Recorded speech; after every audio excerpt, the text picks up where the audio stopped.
Actas anteriores no hay. Cuenta, el señor secretario dará lectura a la cuenta. Señor secretario. Gracias, presidente. Se ha recibido un oficio de Su Excelencia la Presidenta de la República, mediante el cual se presenta la urgencia suma para el despacho del proyecto que regula entrevistas grabadas en video y otras medidas de resguardo a menores de edad víctimas de delitos sexuales. 2. Oficio de Su Excelencia la Presidenta de la República, mediante el cual se presenta la urgencia simple para el despacho del proyecto que modifica el artículo 66 de la Carta Fundamental para rebajar el quórum de aprobación de las leyes orgánicas constitucionales. 3. Proyecto iniciado en moción que modifica la Carta Fundamental en el sentido de derogar la inhabilidad de los dirigentes gremiales y vecinales para ser candidatos a diputados o senadores.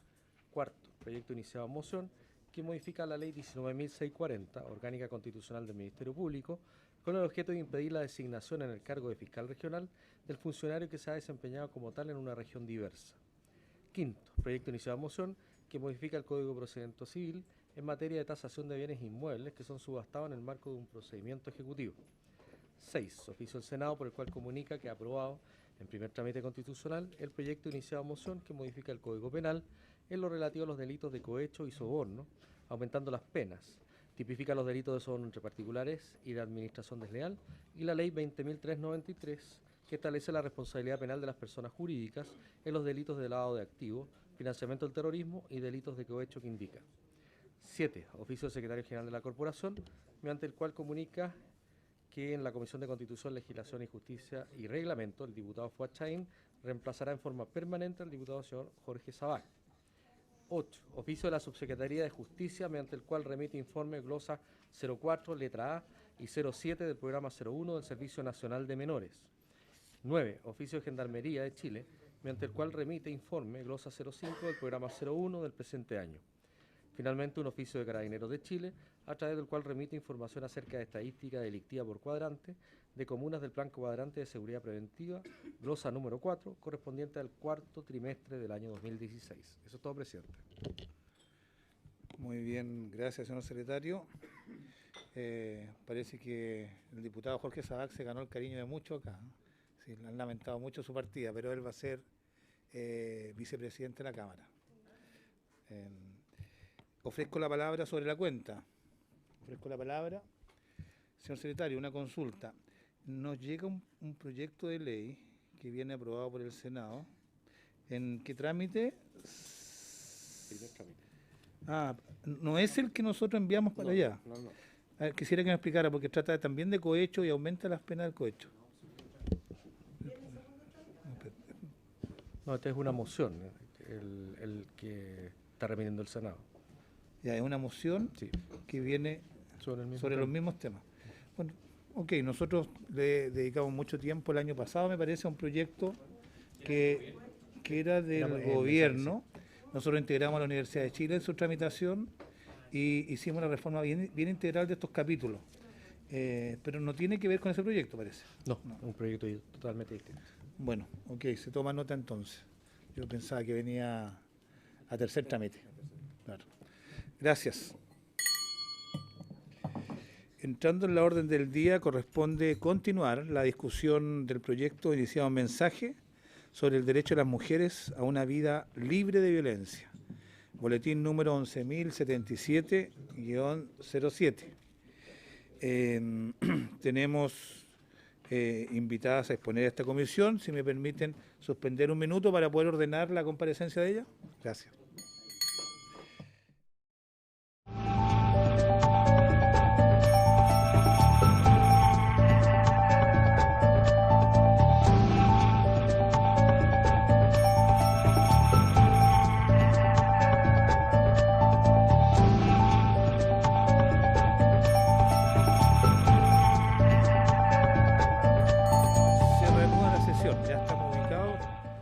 Programada la intervención. Entonces le doy la bienvenida en primer lugar a la representante de la Corporación Humanas, la señora Camila Maturana, que en ocasiones también ha participado en tramitaciones de proyectos de ley de competencia de esta comisión. Bienvenida y sin más le pido que tome el micrófono, lo encienda, el botón blanco está en la base.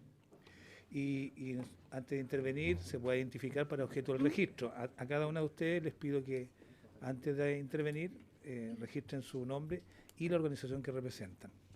Le doy la palabra a doña Camila Maturana. Buenas tardes, señor diputado. Camila Maturana, abogada de Corporación Humana, encargada del programa de seguimiento legislativo. Bueno, en primer lugar, agradecer a la comisión por la posibilidad de hacer presente nuestras observaciones en relación a este proyecto de ley y respecto al cual señalar, en primer lugar, que como Corporación Humana valoramos que este proyecto se haya presentado, el proyecto sobre el derecho de las mujeres a una vida libre de violencia, por cuanto constituye un avance en el cumplimiento de las obligaciones que el Estado de Chile ha mantenido pendientes por demasiado tiempo en la materia. En particular, de este proyecto destaca que apunta a conceptualizar, a superar la conceptualización restringida que ha regido en el país por todo este tiempo, referida únicamente a violencia intrafamiliar, y que ha dificultado la comprensión de la violencia contra las mujeres como resultado de las relaciones de poder entre hombres y mujeres y de la posición de subordinación en que nos encontramos las mujeres. ¿Sí? Efectivamente, la violencia contra las mujeres no es un problema individual, no es un problema familiar, sino un problema estructural derivado de la discriminación y, tal como señala el proyecto, comprende la violencia que se ejerce en el espacio público como en el espacio privado y la violencia física, sexual, psicológica, económica y simbólica. Ahora bien, la verdad es que para avanzar en la erradicación de la violencia es necesario que las obligaciones de prevención, investigación, protección y reparación que están establecidas en los tratados internacionales que el Estado de Chile ha firmado, estas obligaciones sean asumidas por el conjunto de los órganos del Estado, que efectivamente se comprometan frente a este problema. Y esto debe traducirse, debe tener un correlato en la ley, y en el objeto de la ley debe plantearse con claridad no solamente que este es prevenir, erradicar, sancionar y erradicar la violencia, sino también incorporar la protección y la reparación de las víctimas. Ahora, consideramos que los deberes de los órganos del Estado deben plantearse de manera directa, tal como están establecidos en la Convención. La gravedad de este problema de la violencia contra las mujeres y la urgencia de una respuesta estatal requiere efectivamente que el conjunto de los organismos públicos, en el marco de sus competencias, efectivamente implementen medidas en el área de la prevención, de la sanción, de la protección y la reparación de las víctimas. Pero estas medidas o estas obligaciones no pueden estar planteadas en una manera que de alguna manera se relativice su prioridad o se puedan considerar optativas como al plantear fórmulas verbales propenderán, para decirlo con más claridad. O sea, efectivamente, como plantea el mensaje, debe involucrarse un conjunto de organismos públicos en estos objetivos, pero de una manera que resulten deberes de carácter obligatorio. El proyecto señala a algunos ministerios como el Ministerio de la Mujer y la Equidad de Género, al Ministerio del Interior y la Seguridad Pública, Desarrollo Social, Justicia, Derechos Humanos, Educación y Salud, como aquellos que carteras involucradas en el accionar del Estado en materia de violencia contra las mujeres, pero también compartiendo ciertamente que esta es una tarea del conjunto del Estado y no solamente del Ministerio de la Mujer, debe incorporarse otras carteras que igual son pertinentes en estas materias. Trabajo y previsión social, por ejemplo, vivienda, hacienda, economía y, por cierto, defensa nacional. Es importante también que en esta ley se considere la violencia contra las mujeres ejercida por agentes del Estado. Efectivamente, esto está contenido en la Convención de Belén do Pará desde hace más de 20 años. Lamentablemente, la violencia contra las mujeres es ejercida en espacios tales como los establecimientos de salud, establecimientos educacionales, centros penitenciarios y por parte de los agentes policiales. Eso es una realidad en la actualidad y para enfrentar esta situación es necesario que este proyecto de ley incorpore medidas más específicas, más concretas. no solamente se limite a enunciar como un deber de los funcionarios que se abstengan de cualquier acción o práctica de violencia contra las mujeres.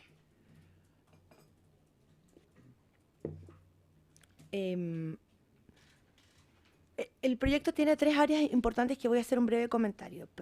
Un capítulo sobre prevención, un capítulo sobre protección y un capítulo sobre acceso a la justicia, antes de referirme a las modificaciones a la ley 20.066. Ciertamente que esto es un avance importante, involucrar a distintos organismos públicos en las tareas de prevención. Sin embargo, quisiéramos insistir, más allá de revisar cuáles son las propuestas que plantea, que deben ser obligatorias. Los órganos del Estado les corresponde obligatoriamente adoptar medidas de prevención. No pueden estas medidas plantearse en forma relativa o únicamente como una declaración promoverán las medidas. Deben existir mandatos obligatorios de prevención. Y reparar solo en un punto. El rol de los medios de comunicación en la transmisión y reproducción de contenidos y mensajes que naturalizan la subordinación de las mujeres es fundamental en la lucha contra la violencia hacia las mujeres. Por lo tanto, aquí el mensaje debiera avanzar en medidas más específicas y concretas dirigidas a los medios de comunicación, no siendo suficiente que estos procurarán informar de manera objetiva sobre situaciones de violencia. Respecto de protección y asistencia en el ámbito de la seguridad de las mujeres, que también hay un acápite, quisiera destacar solo un punto.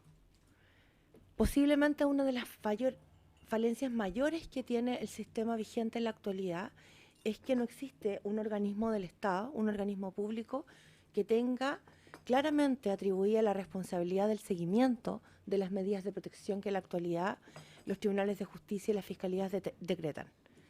No existe un órgano que se identifique con claridad que le corresponde velar por la seguridad y la integridad de las mujeres, evaluando las medidas, controlando su cumplimiento, revisando si han sido eficaces y eventualmente modificando aquellas que se hayan decretado. Y esta falencia también se ilustra, por ejemplo, en que en la actualidad no existe información, un registro público sobre las medidas de protección decretadas, y tampoco se conozca ni siquiera la cifra de cuántas mujeres hoy en Chile están en una situación de peligro que ha ameritado la dictación de una medida de protección. Entonces, ciertamente que en el área de seguridad, si bien es importante recalcar el rol que corresponde a cada uno de los organismos públicos, hay falencias importantes que deben ser abordadas. Y tampoco pasar por alto que lo que se plantea en el proyecto de ley está pensado desde la lógica de figuras de violencia contra las mujeres, en las que interviene la Fiscalía, tribunales de justicia, de familia, policías, carabineros, etcétera. Está pensado en aquellas situaciones que, bajo la legislación vigente, van a constituir un delito o una falta. Pero no estamos abordando la seguridad de todas aquellas mujeres que están en alguna situación de violencia, que la ley parte considerando como violencia contra las mujeres porque adopta un concepto amplio, pero que al no estar definidas como delito no están comprendidas en estas medidas de protección.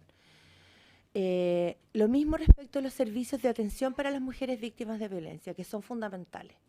Gran parte de la política pública para enfrentar la violencia contra las mujeres debe estar instalada precisamente en los servicios de atención, que no son únicamente servicios de carácter judicial o que referidos a los procesos judiciales. Y entonces esta legislación, para constituir efectivamente una herramienta, una reforma legal de carácter integral, debe señalar con mayor claridad cuáles son estos servicios que se ofrecen a las mujeres. Con respecto al acceso a la justicia, para poder pasar pronto al punto de las modificaciones a la ley 20.066, señor presidente, es muy importante, como plantea este proyecto, que se reconozca a las víctimas derechos y garantías judiciales, en especial lo referido a la representación judicial. Pero esto, para que efectivamente sean derechos y garantías judiciales, tiene que estar consagrado en la legislación de manera más clara y directa, y no solamente en términos de que se procurará otorgar estas garantías. Se plantea en este capítulo la atenuante arrebato obcecación. Corporación Humanas considera que, tratándose de delitos de violencia contra la mujer, siempre debe estar vedada la posibilidad de aplicar este atenuante. Y no solamente es suficiente señalar que no se aplique este atenuante cuando se funde en estereotipos que amparen o refuercen la violencia contra las mujeres, que sea el artículo 23. Siempre que estemos en una situación de violencia contra la mujer, debe considerarse improcedente esta atenuante, consideramos nosotras. Y con relación a las reglas especiales propuestas, consideramos muy importante que se plantee, en materia de delitos de violencia sexual, que las conductas sexuales pasadas de la víctima no podrán ser objeto de discusión en el proceso. Bueno, todo lo que está ocurriendo en estos días respecto al juicio de Návila Rifo es muy indicativo de la importancia de una regla como esta, de cómo las víctimas en los procesos judiciales son enjuiciadas ellas en cuanto a su comportamiento, en lugar de atender a lo que es la materia del proceso, que es el comportamiento del agresor, en este caso, delitos de violencia contra las mujeres. Y además esto hace parte del desarrollo del derecho internacional y se encuentra específicamente consagrado en las reglas de procedimiento y prueba de la Corte Penal Internacional, por lo demás, de la cual es parte Chile. Entonces, consideramos que esto debe ser, saludamos esta regla, pero que que se elimine la frase que refiere que puede estimarse procedente cuando el tribunal lo estime estrictamente indispensable para la resolución. Por último, señor presidente, me quedan 5 minutos. Con respecto a las modificaciones que esta ley plantea a la ley 20.066. Por cierto, consideramos muy positivo que finalmente se retome aquello que esta Cámara en su momento ya aprobó y se remitió al Senado en segundo trámite constitucional hace ya varios años, en orden a proteger a las mujeres víctimas de violencia en relaciones de pareja sin convivencia. Creemos que es un aporte que esta ley incorpora las relaciones de pareja, independiente si existe o no convivencia, en el Estatuto de Protección de la Ley. No estamos diciendo que esto necesariamente es una relación familiar, pero sabemos en Chile, lamentablemente, que la violencia se presenta en tempranas etapas de las relaciones de pareja, que muchas veces afecta a niñas y adolescentes y que se requiere efectivamente, y en esto Chile tiene un retraso, dispositivos públicos que permitan detener esas manifestaciones de violencia y dar protección a las víctimas, como digo, muchas de ellas niñas o adolescentes. Consideramos que la principal falencia que mantiene este proyecto de ley es no problematizar y mantener el abordaje fragmentado que la respuesta estatal ofrece frente a la violencia contra las mujeres. Es decir, que se mantenga sin ninguna clase de cuestionamiento o reflexión que, dependiendo de las secuelas visibles de una determinada agresión, va a ser competente la sede de familia o la sede penal, que son espacios que se rigen por normas distintas, con lógicas diferentes, que no dialogan entre sí y que en la inmensa mayoría de los casos, además, no se coordinan. No está considerada la relación de poder que caracteriza las relaciones de violencia, y muchas veces para una misma mujer estos procesos penales distintos resultan en los hechos una denegación del acceso a la justicia. Entonces tenemos que avanzar hacia una justicia especializada y mantener estos dos formatos realmente no ha ayudado en los años que lleva vigente en Chile esta legislación a detener la violencia. La inmensa mayoría de los casos de violencia contra las mujeres no se denuncian. Las mujeres no denunciamos todas las formas de violencia que vivimos, y en los casos que se denuncian, que son más de 100.000 al año, según cifras del Ministerio Público, mayoritariamente esto se enfrenta a altísimas tasas de impunidad. Menos del 10% de los casos reciben condena. Y en muchos casos, las formas de término de los procesos judiciales consisten en la suspensión del procedimiento.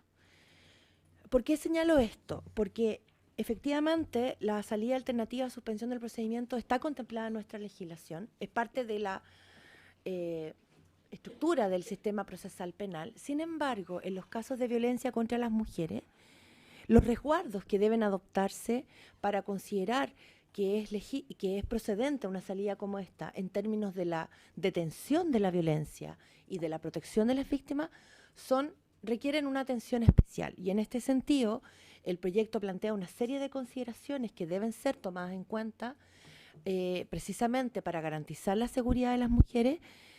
Y aprovecho de señalar desde ya que nosotras consideramos que la revocación de la suspensión del procedimiento es una medida que debe considerarse de forma directa una vez que las medidas de protección dictadas con ocasión de la suspensión del procedimiento se han incumplido.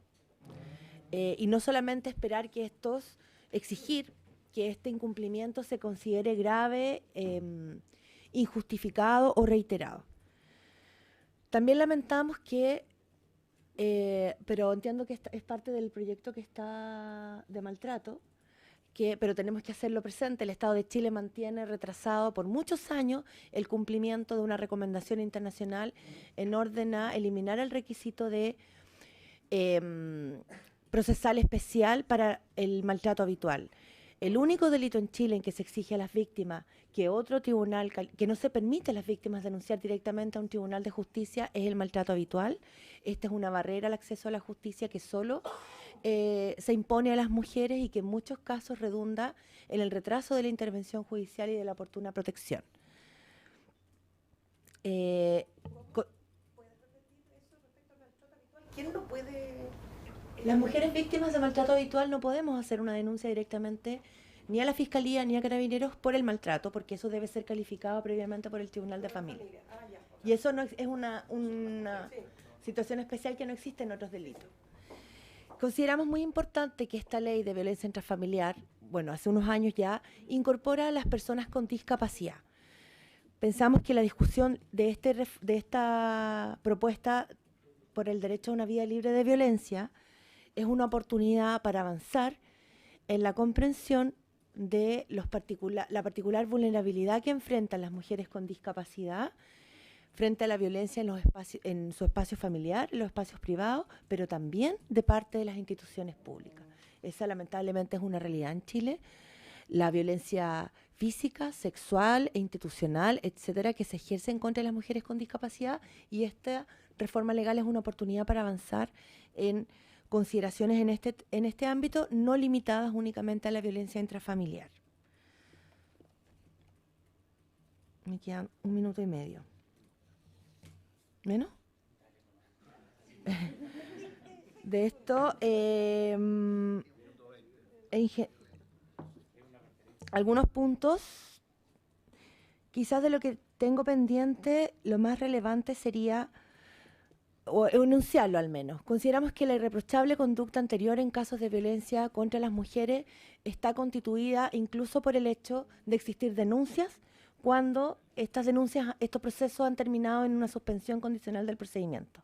No es una denuncia cualquiera, es una denuncia que un tribunal se pronunció considerando que existía un determinado delito y se impusieron al agresor ciertas condiciones. Consideramos que eso tiene la suficiente seriedad como para constituir un antecedente a considerar que impide la aplicación de esta atenuante, y por lo tanto estas suspensiones deben inscribirse también en el registro civil, de manera que puedan constar para los tribunales. Con respecto al incumplimiento de las medidas cautelares o accesorias, la verdad es que esta es una zona bien importante. Quienes trabajan en la atención de mujeres, aunque no existan cifras sobre esto, están perfectamente conscientes de que las medidas de protección, el incumplimiento de las medidas de protección es generalizado y que al igual que la violencia, en la mayor parte de los casos también es impune.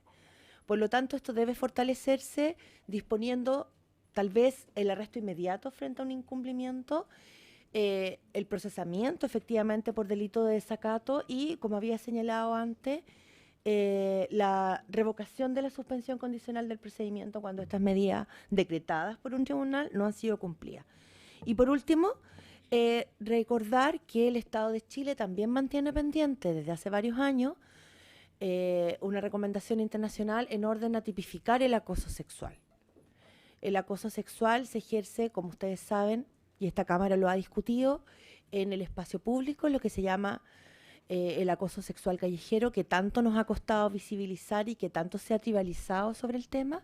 Este proyecto incorpora una figura en este sentido, pero también es importante que además de dar una definición de acoso sexual, que también el acoso sexual se ejerce en los espacios laborales y educacionales, no solamente en la calle y en los medios de transporte público. Esta ley avanza en proponer una definición de acoso sexual como expresión de la violencia sexual, pero luego no establece ni una figura específica ni medidas orientadas a su prevención y a la protección de las mujeres víctimas. Eso, señor presidente, muchas gracias. Bien, gracias Camila. Entonces seguimos de inmediato con la directora de la agrupación lésbica Rompiendo Silencio, la señora Erika. Al final, ¿vamos a hacer la pregunta? Yo creo que sería bueno. ¿Puede ser una presentación? Dele nomás. Y después, Camila. Ya, eso. Y después juntamos preguntas. El micrófono está detrás del... ¿Se escucha ahí?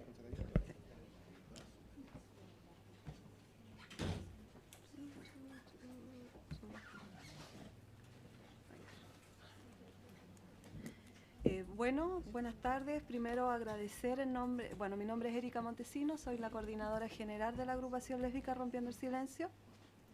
¿Se escucha? ¿Por ahí? Ahí sí.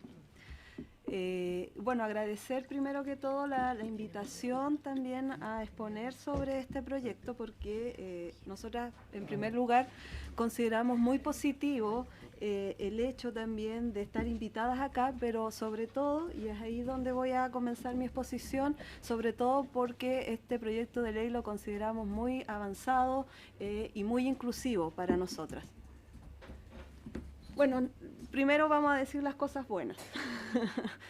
Destacamos en primer lugar en las normas generales que propone este proyecto de ley. Nosotras celebramos que incluya expresamente, no así a medias tintas, sino que expresamente la orientación sexual y a la identidad de género y a la apariencia. Es decir, en su artículo primero, prevenir, sancionar y erradicar la violencia contra las mujeres independiente de cualquiera de estas circunstancias. O sea, nosotras celebramos esa inclusión. ¿Ya? Sobre todo en el tema de la identidad de género, que está en debate sobre todo, y considerar a las personas trans también como mujeres, a la trans femenina. Los mecanismos de protección también a la justicia, esa otra cosa también, el acceso a la justicia y atención a quienes sean víctimas de ella, también quedan para nosotras accesibles, para la población lésbica y transexual. Y en consecuencia impide que los respectivos sistemas o sus funcionarios las excluyan arbitrariamente. ¿Ya? Lo otro que destacamos es que se identifique y se conceptualice la violencia contra las mujeres y a las formas de esta violencia conforme se viene desarrollando en el derecho internacional y comparado. Así se integran todas sus variantes y abarca conductas que en nuestro país no se entiende como tales por la mayoría de la población, pero sí constituye violencia contra las mujeres, ¿verdad? Es decir, estamos hablando del acoso sexual en los espacios públicos y la violencia económica y simbólica. Que se estime, otra cosa que destacamos, que se estime como violencia tanto lo que se perpetre en el ámbito privado como en el público, de manera suficientemente amplia a fin de suprimir todo tipo de duda al aplicarse la ley. Es decir, no solamente la violencia, ¿verdad?, en estos espacios dentro de la casa, sino que también en la vía pública. Y ahí puedo hacer un paréntesis que el día anterior me tocó ser testigo en la vía pública de un hombre golpeando a una mujer que la tenía sangrando ahí y yo llamando a Carabineros y Carabineros no llegó. Entonces, estas situaciones que se están presentando en la vía pública tienen que ser incluidas. Que busque generar obligaciones generales y particulares para el Estado y para sus funcionarios. Nos resulta relevante la expresión literal de estas en el ámbito de la salud, la educación y además los deberes de protección de las policías y del Ministerio Público. Otra cosa que destacamos que se refiere tanto a los procedimientos por violencia dentro del contexto intrafamiliar como fuera de este, introduciendo además el principio de proactividad por parte de los órganos persecutores y por tribunales, ¿ya? Especialmente el de la erradicación de la victimización secundaria. Bueno, las observaciones. Estas son las observaciones que nosotras le hacemos al proyecto de ley. Nos parece necesario destacar lo dispuesto por el artículo 7 en cuanto a la obligación de las autoridades, funcionarios y personal del Estado de abstenerse de conducta de violencia, más nosotras decimos que ello debería abordarse expresamente tanto en el ámbito intrafuncionario como en la atención a la población y expresarse como un deber funcionario en el estatuto administrativo y por tanto perseguible su transgresión como responsabilidad funcionaria. Nosotros creemos que eso no está bastante claro en el proyecto de ley. Otra observación que decimos que los deberes de prevención de la violencia contra las mujeres para todos los órganos del Estado, nos parece que existe una deuda del Ejecutivo al no prever una articulación como las alertas de género. Nosotros hacemos hincapié que las alertas de género han sido aplicadas en algunos estados de México, por ejemplo. Los invitamos a revisar cómo ha sido la experiencia en algunos estados de México. En algunos ha sido exitoso, en otros ha habido observaciones, pero aplicar una alerta de género yo creo que es sumamente importante, sobre todo, por ejemplo, para la situación que estamos viviendo, por ejemplo, con Nabila Rifo. Otras observaciones que nosotros hacemos al proyecto de ley es la incorporación de la prevención de la violencia hacia las mujeres en los planes y programas curriculares de la formación académica universitaria y desde la primera infancia. Nosotras creemos que desde la infancia se debe tener una cultura de no violencia hacia las mujeres, que se realice un estudio integral de violencia contra las mujeres con datos certeros sobre los femicidios consumados, femicidio frustrado, suicidio femicida. Aquí hablo, por ejemplo, en el caso, por ejemplo, de Concepción, de Antonia, ¿sí? Y la situación de los hijos e hijas de las mujeres asesinadas, es decir, tomar en cuenta también en qué situación de vulnerabilidad quedan esos hijos e hijas. Bueno, y esto también que también se vio en el plan de violencia contra las mujeres en el Ministerio de la Mujer, que es el diseño y elaboración de un sistema integrado de información y estadística que evidencia la magnitud de esta violencia. La otra observación, y aquí yo comparto lo que acá expuso Camila Maturana, Cooperación Humana, sobre los agentes del Estado, ¿no? El proyecto debería incorporar la absoluta prohibición a Carabineros de Chile de ejercer violencia sexual y tortura en contra de mujeres en los procesos de detención que realicen. O sea, nosotras tuvimos un caso, por ejemplo, de una estudiante en un liceo de Concepción que acusó torturas de carabineros. Y fue un caso bien mediático el año pasado. Ella estaba involucrada también en una toma de un liceo. Protección legal de aquellas mujeres, adolescentes y niñas que se encuentren en recintos de protección o penales respecto de cualquier tipo de violencia. Es decir, no hay que olvidarnos a quienes las mujeres que están, ¿cierto?, privadas de libertad, que se ejercen contra ellas del personal que tiene, ¿verdad?, a cargo, es decir, el abuso de poder. Nos parece necesario introducir en el artículo 13 el reconocimiento e introducción en programas de prevención de salud, por ejemplo, de las prácticas diferentes a las heteronormativas, es decir, a las heterosexuales, sobre todo en especial de las mujeres lesbianas y trans, y el acceso a programas de reproducción humana asistida ofertadas por el servicio público. Creemos que eso también debería estar incluido y tiene que haber una coordinación entre el Ministerio de la Mujer y el MinSal, es decir, incluir también estas prácticas diferentes a las heterosexuales. En ese sentido, nos parece indispensable, ¿cierto?, campañas de sensibilización a la población en general y a los profesionales sanitarios sobre la violencia gineco-obstétrica que afecta gravemente a mujeres lesbianas y trans, ya siendo atenciones de salud sumamente deficientes.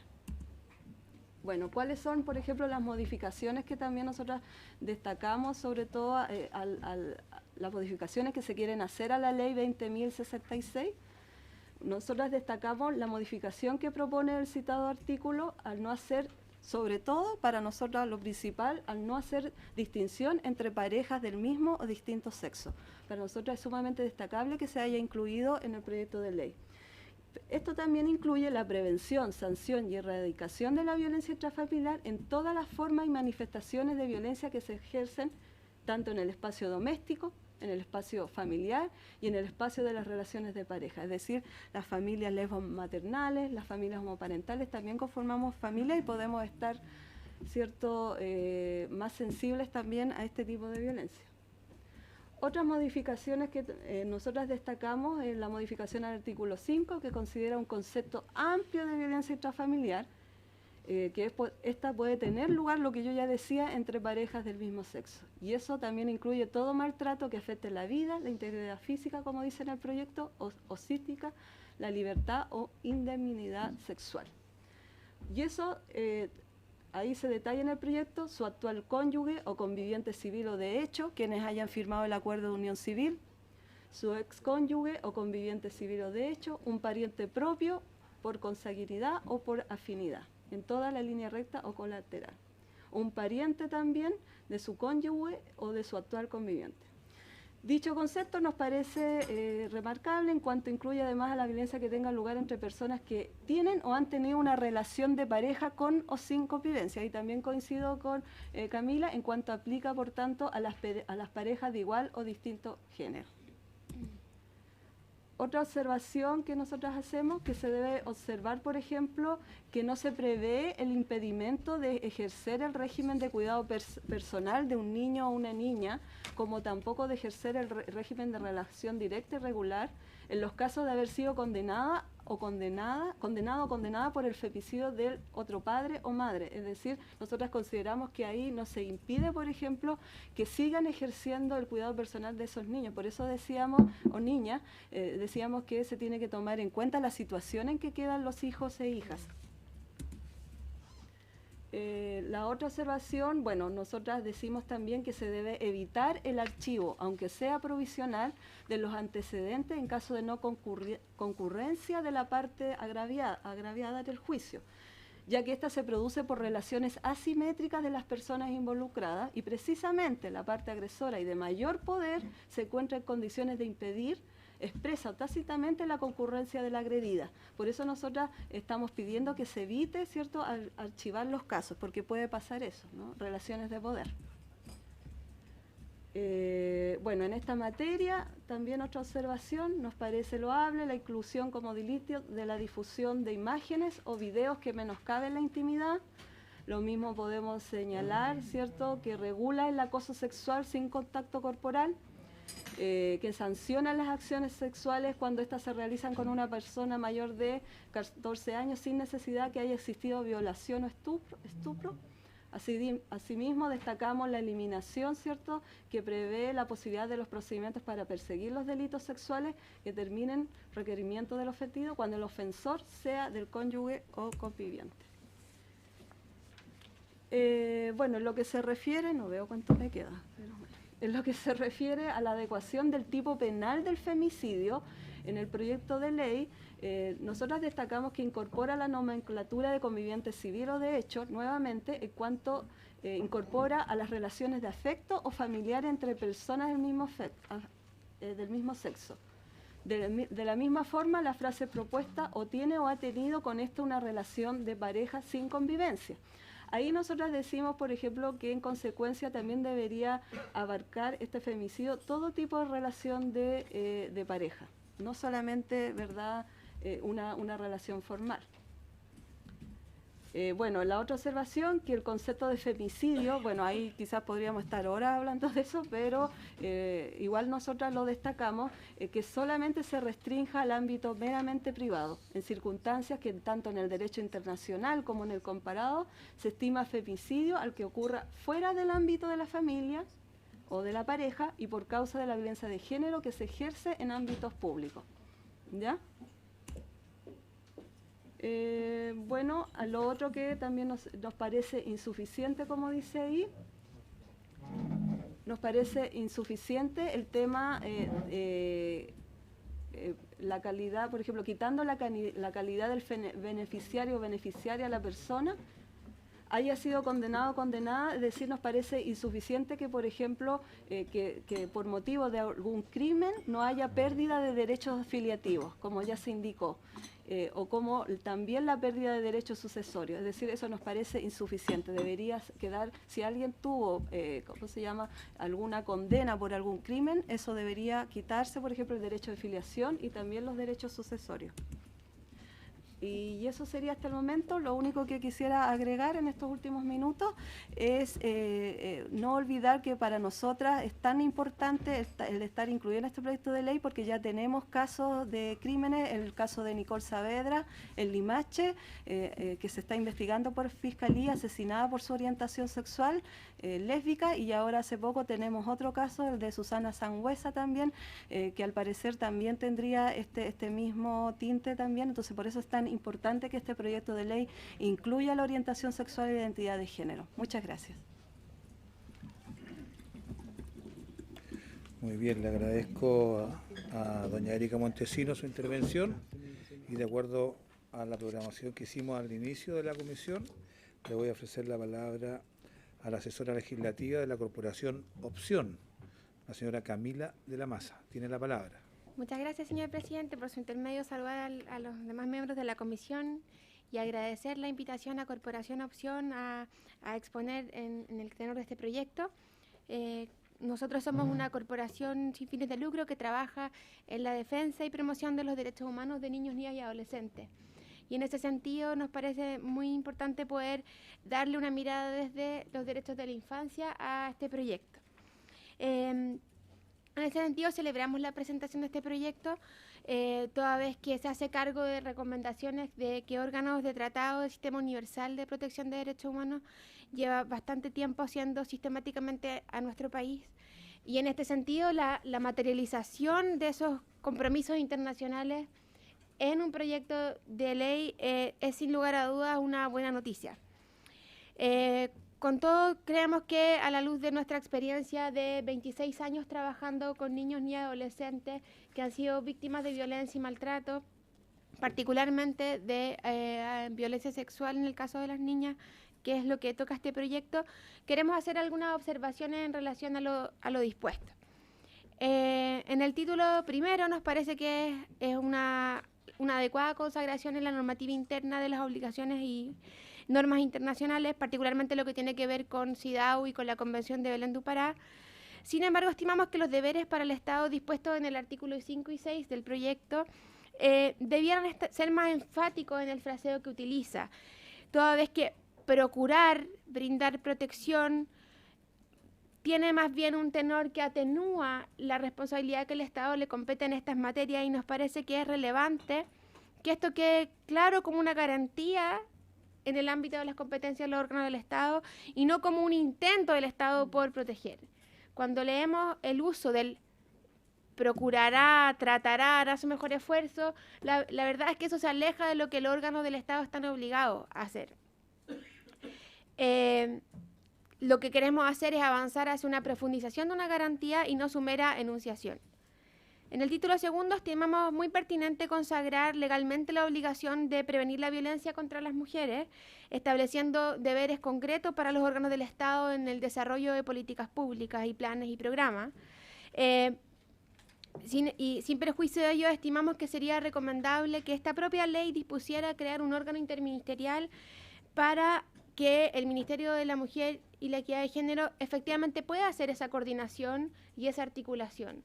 Que es decir, que no quede solo en la norma esta facultad, sino que se exprese en algún órgano que permita que los planes sectoriales puedan integrarse y no tengamos islas en los distintos ministerios y servicios públicos. En relación a las medidas de prevención previstas en los artículos 9, 10 y 11 del proyecto, sugerimos que se contemple alguna acción administrativa en caso que se incumplan, porque si bien valoramos que se establezcan obligaciones concretas para estos órganos, ¿qué pasa cuando estos órganos no cumplen con el deber establecido en la norma? Y eso no está muy bien resuelto en el proyecto y nos parece que es relevante que si queremos que este instrumento nos sirva, se prevean estas medidas.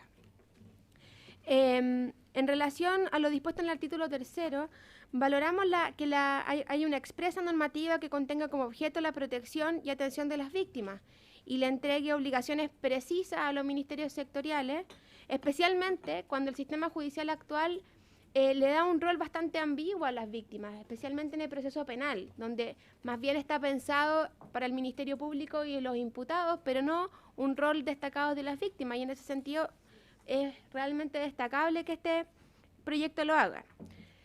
Pero ahí nos parece que hay que precisar algunas cosas. Por ejemplo, respecto a los servicios de apoyo a las mujeres dispuestos en el artículo 15, letra A y B, nos parece que sería importante precisar quién los va a tener a su cargo. ¿Cómo se van a ejecutar? Si es que los van a ejecutar el propio ministerio a través de sus servicios, si estos los van a licitar como lo hace, por ejemplo, el Servicio Nacional de Menores con su oferta programática. O sea, ¿quién va a estar a cargo? Porque de nada nos va a servir que la ley disponga que habrán servicios de apoyo si esa oferta no está disponible al mismo tiempo que la ley es aprobada. En relación al título cuarto, relativo al acceso a la justicia, es, sin lugar a dudas, donde más reparo tenemos, especialmente lo que dice relación con el tratamiento que se le pretende otorgar a las niñas y adolescentes en su condición de víctima. El artículo 21, letra A, establece una garantía de poder contar con representación judicial, que por supuesto es muy valorable, pero en principio no aplica a las niñas y adolescentes, toda vez que ellas carecen de capacidad procesal. La capacidad procesal de los niños, niñas y adolescentes ha sido algo que constantemente los órganos del Estado han ido, como dijéramos en lenguaje coloquial y aprovechando que hay mayoría varones, la tiran para el córner.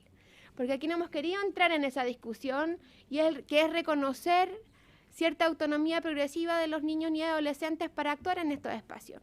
Y aquí claramente vemos que al carecer las niñas de capacidad procesal, hay un problema con su representación judicial en estos espacios.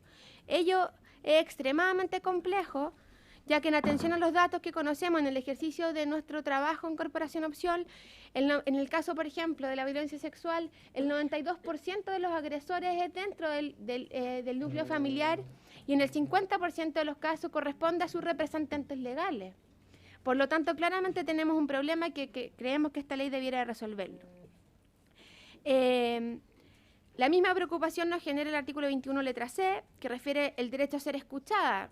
Respecto a niñas y adolescentes, es evidente que los estándares para que el ejercicio de este derecho no es el mismo que para las mujeres adultas. Y por lo tanto, este proyecto de ley también debiera contemplarlo sin perjuicio que pudiera dialogar con otros proyectos en materia de infancia que se están actualmente discutiendo. Pero en nuestra opinión, los proyectos en algunas materias debieran bastarse a sí mismos. En esta misma línea se encuentra lo dispuesto en el artículo 22 sobre el acceso a la información, que no distingue cómo las niñas y adolescentes puedan ser informadas de manera adecuada, resguardando su interés y autonomía progresiva, cuando esta información muchas veces atraviesa a sus representantes legales con las dificultades que ya expresé. Dicho lo anterior, nos preocupa especialmente la disposición contemplada en el artículo 26, referente a los casos de violencia sexual, en el cual el tribunal puede estimar indispensable para la resolución de un caso las conductas sexuales pasadas de la víctima. Eso estimamos que es muy perjudicial, toda vez que primero relativiza la violencia sufrida, porque eventualmente el tribunal podría considerar esas conductas, y en segundo lugar afecta directamente a su interés superior y a su autonomía progresiva, y entendiendo que el ejercicio de los derechos de niñas y adolescentes es progresivo en el tiempo. Y exponerla a una consideración de esa naturaleza del tribunal, sin lugar a dudas, puede producir una afectación y culpabilizar a las víctimas, que es algo que precisamente a nosotros nos toca trabajar en los programas de reparación de maltrato, que es la culpabilidad. Y por lo tanto nos parece que esto es fundamental que salga de la ley, porque le quita o atenúa o le quita el carácter lo que la ley persigue garantizar.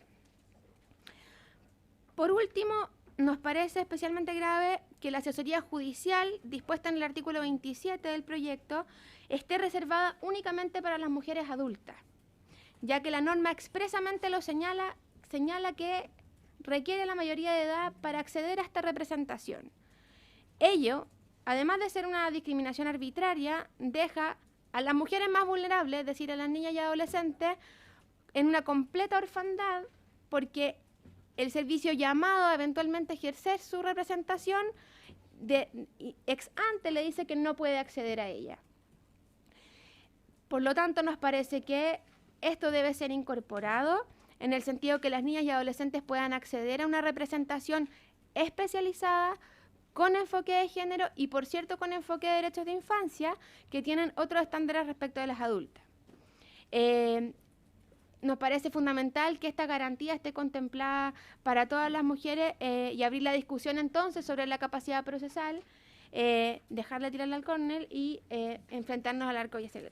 Muchas gracias, presidente. Muy bien, muchas gracias, doña Camila de la Maza. Se entendió muy bien la expresión.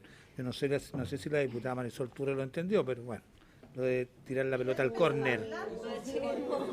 Hablando de discriminación y de frases, y apuesto que usted en su discurso, presidente, habla de los derechos de la mujer y de la igualdad. Retiro lo dicho entonces. Eso es un ejemplo del anterior. Quería graficar con un ejemplo de lo que no se debe hacer. Una revictimización. Bueno, le agradezco a nuestras invitadas sus presentaciones, las que lo trajeron en PowerPoint. Les pido que lo dejen a disposición de la Secretaría para poder incluirlo en la tramitación. Le voy a ofrecer la palabra a la diputada Marisol Turres, que me la solicitó inicialmente, y a continuación al diputado Coloma. Gracias, presidente. Bueno, en primer lugar quiero por su intermedio agradecerle a las expositoras y agradecerle más allá del proyecto en concreto. Yo, por ejemplo, a Camila la conozco hace mucho tiempo y siempre he estado ahí al pie del cañón. En algunas cosas coincidimos, en otras no coincidimos, tenemos diferencias, pero reconozco la importancia y hago este reconocimiento a través de quienes están hoy día acá, de lo importante que ha sido a través de la historia, especialmente yo diría en el último siglo y medio, de muchas mujeres que han ido abriendo camino para que hoy día estemos viendo temas un poco más al detalle o hilando más fino, por así decirlo. Cuando uno habla con jóvenes o incluso con mis hijos, no pueden creer que hace, 60 años atrás las mujeres no podían votar, no pueden creer de repente que hoy día aún tenemos violencia intrafamiliar en muchas zonas, en muchos espacios, en fin, o que todavía tengamos una diferencia de un 35% en promedio de remuneración para un mismo trabajo entre hombres y mujeres, porque se nos castiga por la maternidad, siendo que hasta hoy día al menos no hay otra forma de que el ser humano siga habitando este planeta, si no es por la maternidad que vivimos y vivimos por regla general con mucho amor las mujeres.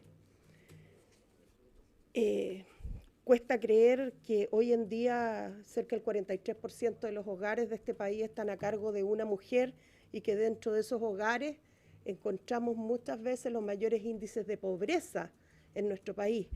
Cuesta creer que muchísimos papás, miles de papás en nuestro país y en el mundo no se hagan cargo de sus obligaciones que tienen para con sus hijos. Por lo tanto, cada una de estas pequeñas peleas o grandes peleas que se han ido dando a través de la historia merece un reconocimiento importante. Por lo dicho, comparto en gran medida el diagnóstico que aquí nos han dado y podemos tener quizá algunas diferencias en la forma de enfrentarlo o en la apreciación que tenemos de este proyecto. Hemos visto casos, y en este último tiempo hemos visto por la prensa, porque hay muchas cosas que pasan, y pasan a veces cerca de uno, pero que uno no se entera, de violencia dentro de parejas que están recién pololeando, parejas que aún no conviven, y es tremendo, y uno no puede creer que una chiquilla, que una joven acepte que su pololo le pegue. Y claramente que este problema es súper profundo y va mucho más allá de esa pura relación. Esto tiene que ver con la historia familiar de ambos, tiene que ver con la cultura que está en nuestro país, tiene que ver con costumbres muy arraigadas y aceptadas muchas veces por la familia. El tema de la violencia intrafamiliar o la violencia entre las parejas, así como el alcoholismo, se repite de generación en generación porque son conductas aprendidas. Por lo tanto, presidente, más allá de todo lo que hagamos en este proyecto de ley, si en nuestro país no enfrentamos esto desde la educación, desde que los niños comienzan a entender lo que se les dice quizás en sala cuna mayor, porque muchos de esos niños igualmente son agredidos en sus hogares, pero si es que no se enfrenta desde su más tierna infancia, esto es mucho más difícil de abordar. Ahora, yendo a las exposiciones en concreto, quería hacerle algunas consultas a nuestras expositoras. Respecto de algunos temas que planteó Camila, a ver, yo obviamente, de Camila Maturana, obviamente que estoy en contra y hago todo lo posible por atacar la violencia dentro del seno de la familia y especialmente la violencia, no es que no puedo decir especialmente la violencia contra la mujer, porque la violencia contra los niños es igualmente tremenda, o la violencia contra los adultos mayores también es tremenda. Entonces me cuesta poner uno por sobre la otra. Pero este proyecto específico va al tema de las mujeres. Y por eso me extraña, por ejemplo, que por una parte querramos igualdad de derechos, igualdad ante la ley, e igualdad en los hechos, en el trato, y con eso me estoy refiriendo a la remuneración, etcétera. Pero por otra parte que queramos, por ejemplo, o lo que planteaba ella, una norma especial cuando es una mujer la víctima de violencia por parte de agentes u órganos del Estado. ¿Por qué lo digo? Porque yo creo que la violencia por parte de órganos del Estado debe ser condenada siempre, sea esa víctima un hombre, una mujer, una niña, un adulto mayor, quien sea. Entonces, al pedir una norma especial, o qué es lo que fundamenta pedir una norma especial, me cuesta mucho ver esa mirada, porque yo creo que esto debería ser una norma de carácter general y universal. Sí, uno puede decir, por ejemplo, respecto del tratamiento, del trato en el caso de que haya delitos sexuales, por ejemplo, sí, ahí por supuesto que el daño que produce el abuso sexual o cualquier delito de este tipo a una persona es un daño que va mucho más allá de lo que es la simple violencia física, qué duda cabe. O sea, es distinto que a alguien solo le peguen a que además la agredan sexualmente, independiente de cuál sea el sexo de la víctima. Entonces ahí por supuesto que me sumo a solicitar una atención especial a cualquier víctima de un delito sexual. Pero aquí yo creo que debería haber atención para todos, sean niños o sean niñas o sean mujeres adultos. Si queremos de verdad algún tipo de reparación, deberíamos tener una forma de garantizar la reparación. Bueno, la violencia en el pololeo ya lo señalé. Ahora, respecto de la figura del maltrato habitual, es cierto que parece un trámite un tanto burocrático el que primero el Tribunal de Familia tenga que pronunciarse. Y aquí la duda es la siguiente, presidente.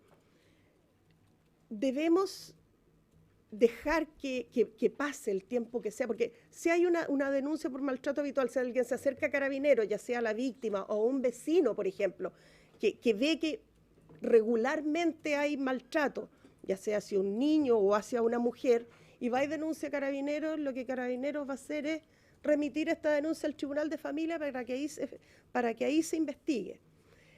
Me ha tocado ver, he sido testigo de denuncias por parte de supuestas víctimas que tienen por objeto solamente a veces molestar al hombre porque hay problemas entre la pareja o parejas que se separaron o cualquier cosa, y a veces efectivamente se usa el Poder Judicial para efectos de ejercer algún tipo de presión.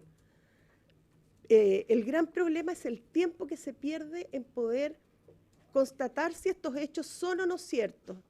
Y lo que asusta es que en esta vuelta pudiera de repente llegar a producirse un daño mayor, es decir, agresiones que sean mucho más graves o incluso la muerte de la víctima. Entonces, si bien esto quizás aquí no está tocado, yo creo que es un tema que debemos ponerle atención, quizás recibir información por parte de quienes ven este tipo de temas, es decir, llamar a jueces de familia o alguien que pueda representarlos para tener alguna estadística respecto de estas denuncias, en qué porcentaje son reales y en qué porcentaje son falsas, para poder ver si amerita esto realmente un cambio en la ley. Y respecto de la irreprochable conducta anterior, estoy plenamente de acuerdo. Y no solo en estos casos, sino en general, presidente, y eso lo hemos tocado alguna vez en esta comisión, que basta con que alguien no tenga una anotación en su prontuario para decir que tiene reprochable conducta anterior, pero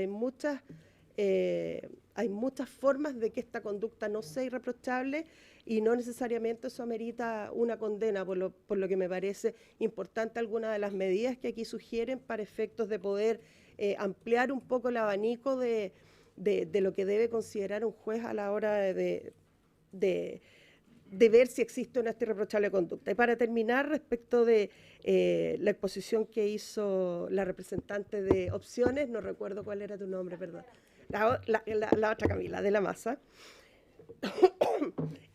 Cuando hablas de la representación legal, hablemos de los adolescentes, porque obviamente un niño, una niña no va a tener la capacidad, alguien menor de 12 años, muy difícil que vaya a Carabineros.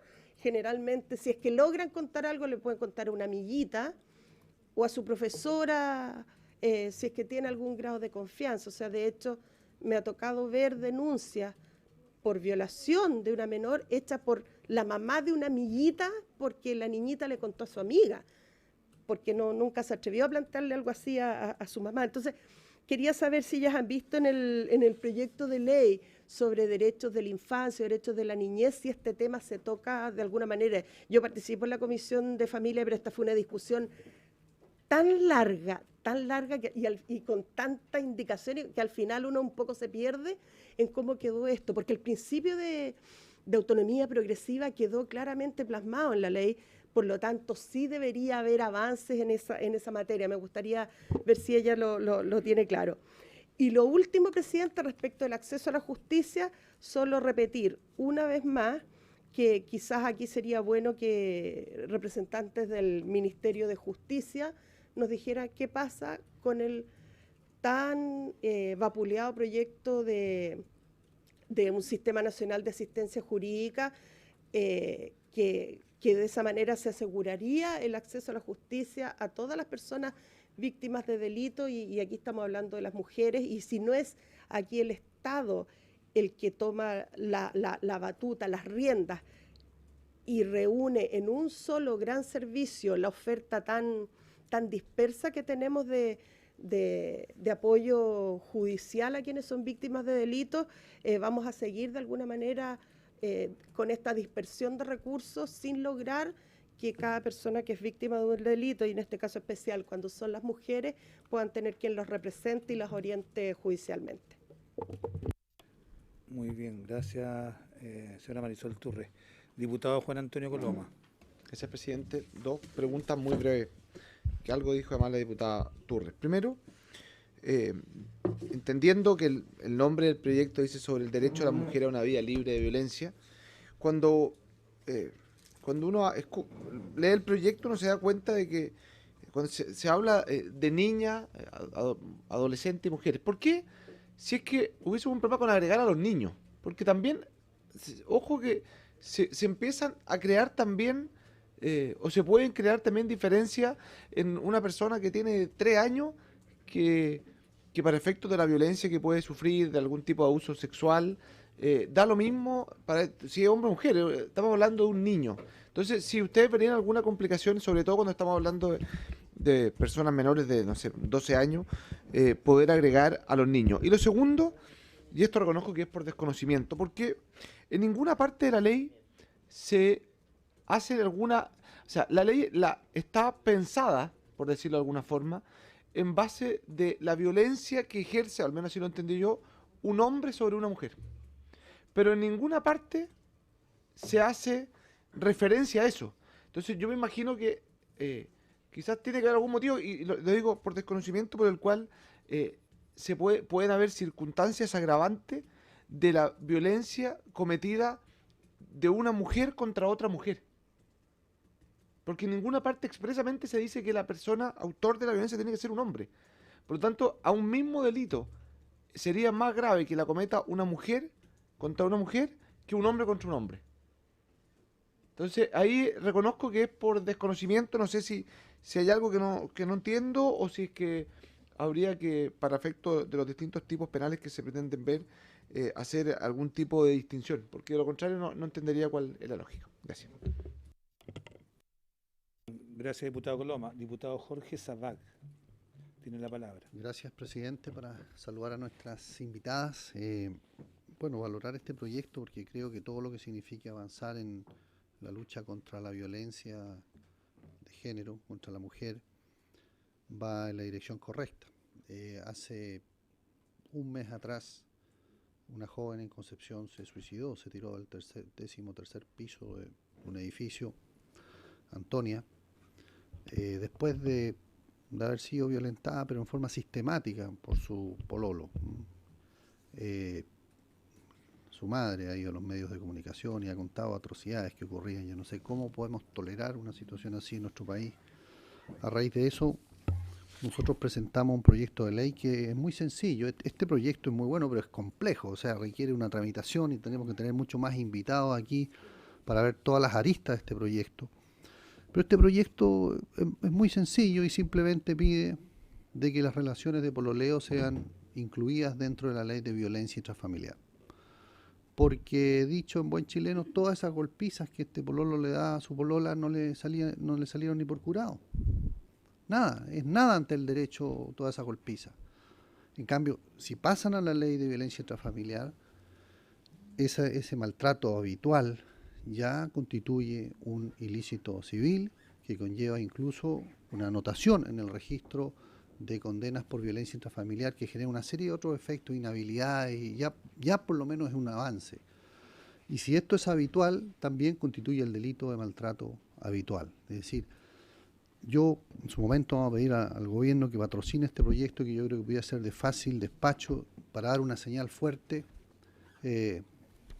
sin perjuicio que vuestro proyecto tiene que ser, como dicen los abogados, en el solo efecto devolutivo. O sea, lo seguimos tramitando, pero esto yo creo que sería una señal potente para todos aquellos golpeadores en Chile que se sienten en la impunidad por nuestro sistema legislativo. Vamos, digamos, a seguir tramitando este proyecto. Creo que, insisto, la mujer ha sido muy maltratada en nuestra cultura y tenemos que provocar un cambio cultural, que una parte es la parte legislativa, pero tenemos que ir mucho más allá de eso porque creo que hemos avanzado mucho como país, hemos mejorado, hoy día tenemos índices más bajos de pobreza, tenemos grandes autopistas, grandes avances, pero en esta materia creo que no me atrevería a decir que hemos bajado, hemos empeorado, pero sí es una herida que tiene nuestro país y que yo creo que este proyecto puede contribuir también a mejorar. He dicho.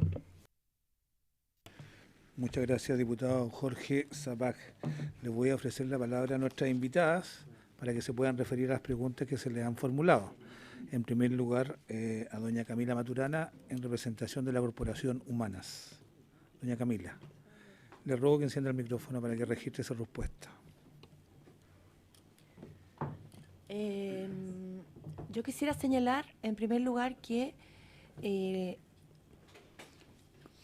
con ocasión de la creación de Naciones Unidas y una conformación de una comunidad internacional de naciones preocupadas de la vigencia de los derechos humanos a nivel global, se fue gestando una conciencia respecto de los derechos humanos de las mujeres. Lo estoy señalando así para compartir, digamos, en este espacio. Corporación Humana es una institución feminista y nosotras desde ahí, desde el marco feminista y del marco de los derechos humanos, hemos planteado desde hace más de 12 años todo nuestro quehacer. Pero Naciones Unidas es un espacio donde confluyen los estados, las autoridades, los gobiernos, distintas autoridades y no es un espacio feminista. Eso quería hacer el alcance. No, y es a partir de este espacio de Naciones Unidas en que se gesta esta conciencia de que la violencia contra las mujeres repugna, es un atentado, es una violación a los derechos humanos y que los estados deben comprometerse. Y esto precisamente porque esta violencia se explica o se origina por las relaciones de poder desiguales entre hombres y mujeres, por las características que comparten las sociedades en todo el mundo, en el ámbito cultural, económico, social, político, etc. Entonces, en atención a esta desigualdad que las naciones constatan, se tienen que definir mecanismos especiales de protección de los derechos. Y es por eso que existen estos instrumentos, señor presidente, por su intermedio a la señora diputada, estos instrumentos que son específicos, porque las normas generales, la aplicación de las solas normas generales no resulta suficiente. Entonces, la defensa desde la comunidad internacional, las obligaciones que asumen los estados y quienes trabajamos a nivel nacional o la preocupación frente al tema de la violencia contra las mujeres y las niñas no resta a la preocupación frente a la violencia contra las personas adultas mayores o las personas con alguna discapacidad, las niñas y los niños. Pero sí entender que existen diversos factores que en algunos momentos de la vida pueden determinar una situación de mayor vulnerabilidad. Y efectivamente la edad y la dependencia por la edad o por la salud es un factor de vulnerabilidad. Y por eso tenemos mayor preocupación de las sociedades respecto de los niños y las niñas y respecto de las personas adultas mayores, porque se encuentran en un momento que están en mayor vulnerabilidad porque dependen de otros. Pero las mujeres estamos toda nuestra vida, por una cuestión netamente cultural, expuesta a un mayor riesgo por estas cuestiones, por la falta de poder en general en la sociedad. Entonces, no se contradice una cosa con la otra. No sé si esa era como su inquietud de alguna manera, por su intermedio. No se contradice una cosa con la otra, y efectivamente eso justifica que existan normas especiales y una preocupación especial.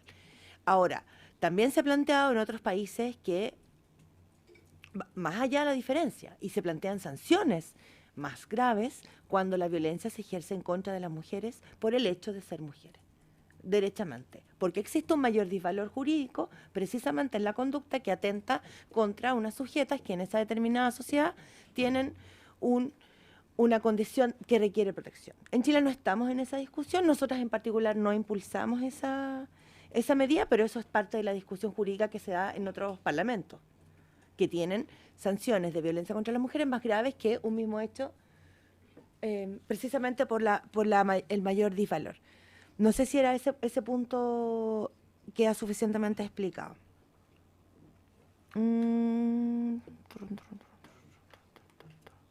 Y también plantear que la ley de violencia intrafamiliar en Chile existe, está vigente desde el año 94, la primera ley de violencia intrafamiliar, o sea, son 30, 20, uy, qué mal. Más de 20 años, ¿sí? Más de 20 años que en Chile existe una ley de violencia intrafamiliar. Efectivamente, cuando esta ley se discutió en el Parlamento fue resistente a dictar esta legislación, y lo que se planteaba era las mujeres van a denunciar falsamente para perjudicar a los hombres. Y lo que hemos visto en estos 20 años, afortunadamente comprueba que no ha habido un uso desproporcionado del sistema jurídico con falsas denuncias, que lamentablemente lo que vemos sí es que aumentan las denuncias porque cada vez existe mayor conciencia de que esto existe. Por lo tanto, en el tema del maltrato habitual, pareciera que el problema no es que hayan denuncias falsas y que sea esa la necesidad de tener una barrera judicial que significa un obstáculo al acceso a la justicia, pero también un mayor riesgo a las mujeres, sino que ha habido otras consideraciones detrás que tienen que ver con la capacidad de los organismos persecutores, probablemente. Y pienso que lo que señalé respecto de los ciclos de vida y la mayor vulnerabilidad de las mujeres a lo mejor también responde a lo que usted planteaba, diputado, por su intermedio, señor presidente. Yo sé que no se habla de los diputados directamente.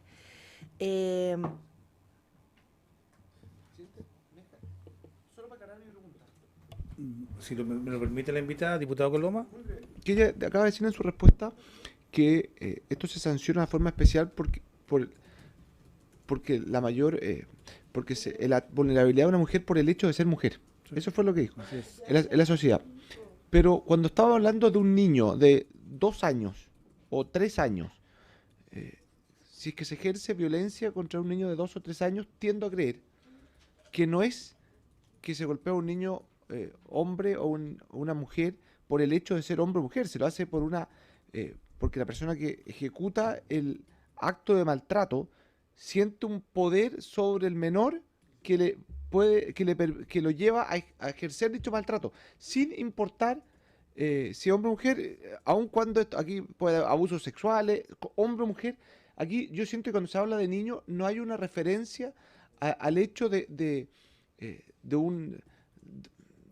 una hegemonía, no sé, de fuerza del hombre que hace que pueda ejercer violencia sobre la mujer, sino que aquí, cuando hablamos de niños, yo siento que no hay una diferencia entre hombre y mujer.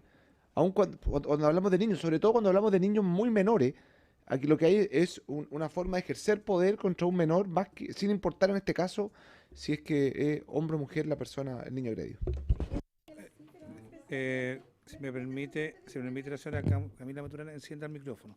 Diputada Turres.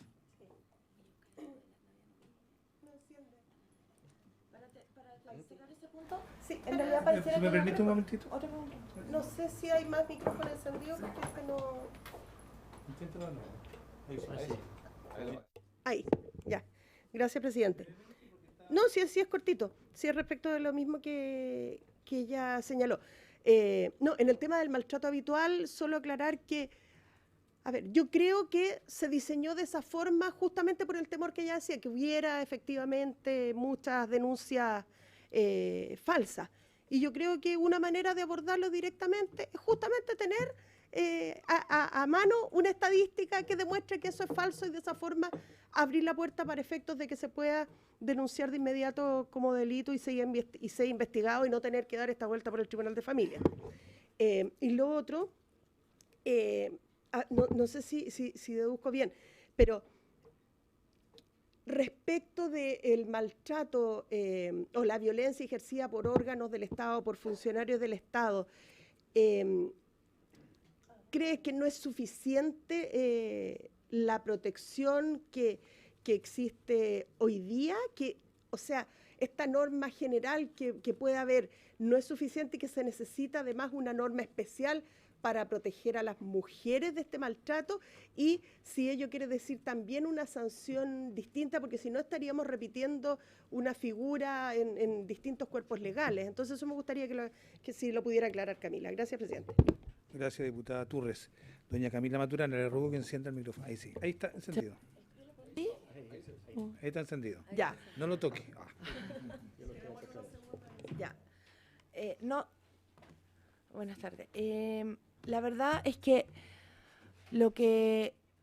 las estadísticas o las cifras disponibles no sé si permiten avalar con tanta seguridad que el maltrato a niños y niñas sea indiferente el sexo a corta edad, del mismo modo que en personas adultas mayores pareciera que además de la mayor vulnerabilidad por la edad, por la situación de dependencia y cuidado que requieren estas personas, pareciera que el sexo igualmente influye en un mayor riesgo. Pero aún si no tuviéramos ese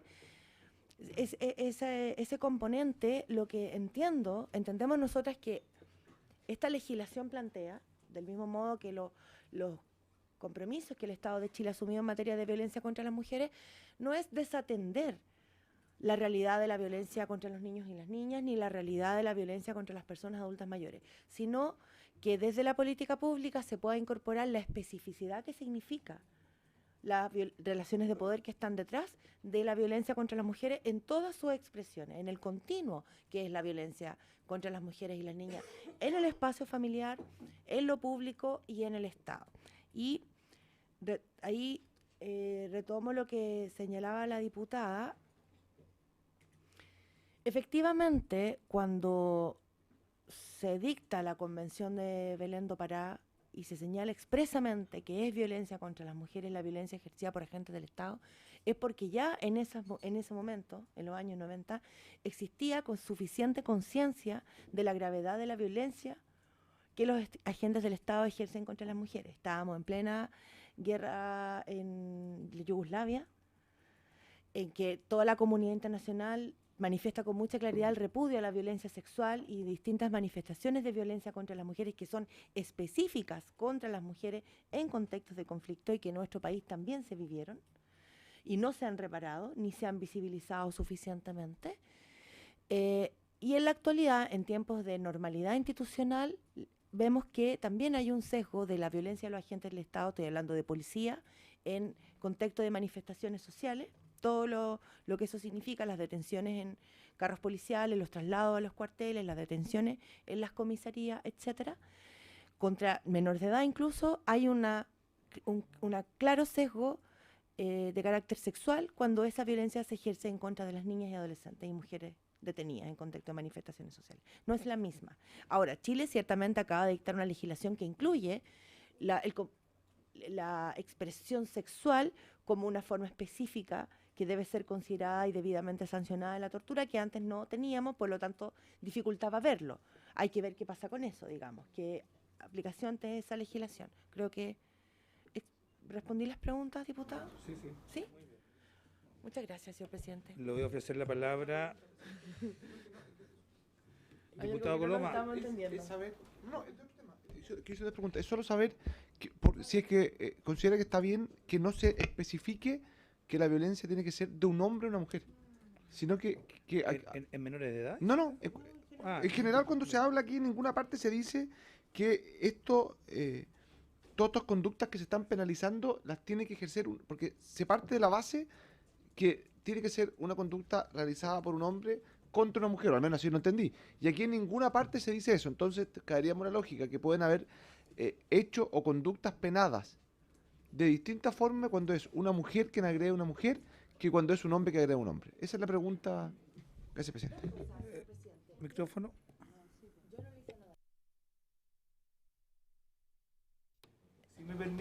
Si me permiten, porque esto tiene que ver con la estructura del proyecto, con la definición de los titulares, digamos, los victimarios, etcétera, le voy a ofrecer la palabra al Ejecutivo que me está pidiendo intervenir para hacer alguna precisión sobre ese punto. Le ofrezco la palabra a la asesora del Ministerio de la Mujer y la Equidad de Género, doña Claudia Sarmiento. Está encendido el micrófono. Muchísimas gracias por su intermedio, presidente. Y solo yo entiendo que este es el espacio de la ONG y le agradezco que me haya la palabra. El proyecto de ley es, como decía el diputado Sabaj, complejo y, si uno quiere, incluso ambicioso. Y contempla la creación de algunos delitos. El corazón del proyecto de ley no está únicamente en la tipificación. Y eso es así porque entendemos que una vez que hay una intervención de un tribunal o se comete un delito, ya llegamos tarde como Estado. Y nuestra convicción es que debemos ser capaces, de nuevo, como Estado, de responder de dos maneras, si usted quiere. La primera es para ofrecer una mejor respuesta a quienes aquí y ahora están siendo víctimas de violencia. Pero también debemos ser capaces de cimentar un cambio cultural que nos permita prevenir este tipo de situaciones no a 2 años, sino a 70 años. Y eso justifica, entre otras cosas, que nosotros hayamos, como Ejecutivo, mirado los más de 70 proyectos de ley que emanaron de esta corporación antes de construir eso. Y no es casual que contenga elementos como, por ejemplo, los del proyecto del diputado Sabaj, que estaba presente en el proyecto del presidente Piñera en su momento, que es incorporar las relaciones de pololeo al Estatuto de Protección, a la misma lógica, no la misma ley, pero la misma lógica que subyace a la actual Estatuto de Protección de Violencia Intrafamiliar. Pero yendo a su pregunta sobre los delitos que crea que propone este proyecto de ley no son sensibles a la sexualidad de quien los comete. No requieren que el sujeto pasivo o el activo sea un hombre o una mujer, pero efectivamente la creación de los delitos que se promueven tiene correlato en aquellas zonas en las cuales habitualmente son más afectadas mujeres. Y voy a poner como ejemplo un delito que destacó Erika en su presentación, que tiene que ver con la difusión de imágenes de contenido sexual de manera no consentida. Usted puede haber consentido en la generación de un video o de una serie de fotografías, pero no en su difusión. Estadísticamente, quienes más se ven afectadas por ese delito son mujeres, pero el tipo penal no requiere que sea un hombre o una mujer quien realiza la conducta. Gracias, presidente. Muy bien, entiendo que está contestada su consulta, diputado. Le voy a ofrecer la palabra entonces a doña Erika Montesinos, de la agrupación lésbica Rompiendo el Silencio. Encendido. Yo solamente quería hacer una aclaración de lo que acaba de decir el diputado Coloma, y es más que nada que yo entiendo que el proyecto de ley no trata de ir, es mucho más amplio, trata de ampliar el tema del género del agresor, porque también puede ser una agresora, y bueno, por eso está incluido el tema del acuerdo de unión civil y las parejas del mismo sexo. ¿Ya? Y también el tema, sobre todo, de lo que dice la diputada Turres de la norma especial, yo consideramos que no es que sea una norma especial, es decir, aquí se están presentando casos en que hay abuso de poder. Y ese abuso de poder, donde hay también un delito también que se ejerce contra sobre todo estudiantes que a veces están en la protesta social, o sea, tenemos denuncias de este abuso, de intento, no sé cómo se dice generalmente, de manoseo, por ejemplo, a las estudiantes. Ahí hay un abuso de poder. Entonces, tiene que estar considerada dentro de este proyecto de ley que está siendo bastante amplio. Solamente eso. Gracias. Muy bien, gracias doña Erika Montesino. Le voy a ofrecer la palabra a doña Camila de la Maza, en representación de la corporación Opción. Tiene la palabra. Gracias, señor presidente, por su intermedio. Respecto a lo que la diputada Turres señalaba en relación a la capacidad procesal de las niñas, lo que nosotros estamos sugiriendo es que el proyecto se tiene que hacer cargo, por ejemplo, a través de la figura del curador ad litem. Uno podrá no gustarle, pero es lo que el ordenamiento contempla. Y en el fondo, nosotros estamos dejando abierto. Serán los órganos legisladores los que determinarán cuál va a ser el mecanismo. Pero lo que consideramos que no puede pasar es que no lo resuelva. Es decir, que no tengamos resuelto como niñas y adolescentes, las niñas menores de 14 y las adolescentes, cómo van a recurrir a las acciones que esta ley propone. En lo personal encuentro que el curador ad litem no es lo más adecuado, pero es lo que hay. Si habrá otro, pero lo que sí no puede pasar que esta ley no lo regule y no se refiera a qué pasa en la situación de ellos. En relación a la pregunta del diputado Coloma, ¿por qué tenemos una regulación especial hacia las niñas y no hacia los niños? Bueno, ello tiene varias respuestas, pero en principio, según lo que indica el mensaje, el proyecto está haciendo carne en la legislación interna lo dispuesto en la Convención de Belén do Pará y la Convención para la Eliminación de todas las formas de discriminación contra la mujer. Ahora, desde nuestra práctica, lamentablemente tengo que decir que las principales usuarias son niñas. O sea, las principales víctimas de violencia, de maltrato y de abuso sexual son niñas. Y que el tratamiento que tiene el sistema judicial y de protección debe tener en consideración la condición de sexo, porque son más vulnerables a la violencia doméstica y a la violencia sexual que los niños, sin dejar de reconocer que los niños también, o sea, de hecho la Convención de los Derechos del Niño les otorga una protección reforzada por su condición de vulnerabilidad. Bueno, ser menor de edad y mujer es aún más vulnerable. Nuestros ingresos, nosotros atendemos tanto justicia juvenil como área de protección. En el área de protección, nuestro porcentaje de usuarias es del 75%. Cuando nos referimos a delitos de connotación sexual, o sea, abuso sexual, violación, esto aumenta al 92%. O sea, es claro que sí importa ser niña para efectos de ser sujeta pasiva de abusos y violencia. Y por eso mi presentación lo inicié diciendo que nosotras celebramos la presentación de un proyecto de esta naturaleza porque se hace cargo de una realidad. Y es que nuestras usuarias son mayoritariamente mujeres, que las niñas están más expuestas a ser privadas del medio educativo por estar al cuidado de sus hermanos, lo que no le pasa a los niños. Son más víctimas de abuso sexual respecto de sus progenitores, lo que habitualmente no ocurre a los niños. Y por lo tanto, en esa realidad fáctica, nos parece indispensable que el proyecto de ley sí haga esa consideración. Tenemos otros cuerpos legales que se hacen cargo de la situación de los varones. Pero en este caso, de este proyecto, a nosotros nos parece que es adecuado y correcto hacer esa salvedad porque las niñas en los hechos son más víctimas, lamentablemente. Espero haber respondido. Sí, muchas gracias, doña Camila. Le voy a ofrecer la palabra a doña Claudia Sarmiento sobre el tema de la capacidad procesal de los niños, niñas y adolescentes. Si tiene algo que decir, ¿no? Porque han habido dos o tres referencias acerca de la reconocimiento a cierta autonomía progresiva de parte de los niños. cuál es el punto que plantea este proyecto de ley y cuáles serían las razones. Y a continuación le voy a ofrecer la palabra a la diputada Claudia Nogueira. Muchas gracias, diputado. Esta es una lista de la cual tenemos que abordar de mejor manera en el proyecto de ley. Yo recojo las observaciones que nos hacen las agrupaciones y me comprometo a estudiarlas de mejor manera. De hecho, ya le pedí a Camila de la Masa su presentación, pero para darles una respuesta adecuada no estoy en condiciones de hacerlo en este momento. Bien, es una materia a trabajar dentro del trabajo legislativo. Sí, le voy a ofrecer la capacidad procesal o autonomía progresiva a los niños y niñas adolescentes.